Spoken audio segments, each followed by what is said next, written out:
So why did you sign in behalf of the Philippine government if you weren't representing the government and you were representing Interpol? Medyo mataas na ho kasi yung ano noon pagod na din kami. Tapos ang request ng ICC staff that time nagre-request sila na kunin na ng medical team. Hindi ho kasi ma-perform yung medical assistance to the former president.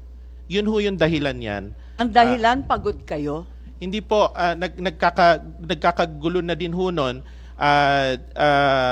Mataas na din po yung sitwasyon. Pakisabi ng totoo. Opo, We are ma'am. all under oath. Yes, ma'am. Ang mataas na rin. Paliwanag mong maigi. Representative ka ba ng Pilipinas or representative ng Interpol? Pipili ka lang. Nirepresent ko po ang Interpol NCB Manila. So mali itong papel na to. Sabihin mo sa akin. Yun hong... Kasi nag-iiba. Isa sinungaling, po, isa totoo. Yun hong clear ho sa Ma'am, ICC. Pwede kong linawin lang.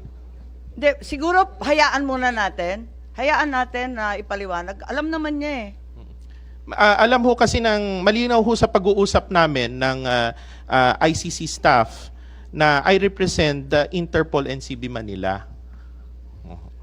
Pero hindi maliwanag dito sa nakasulat. Government of the Republic of the Philippines. It's part of the government, ma'am. I'm sorry.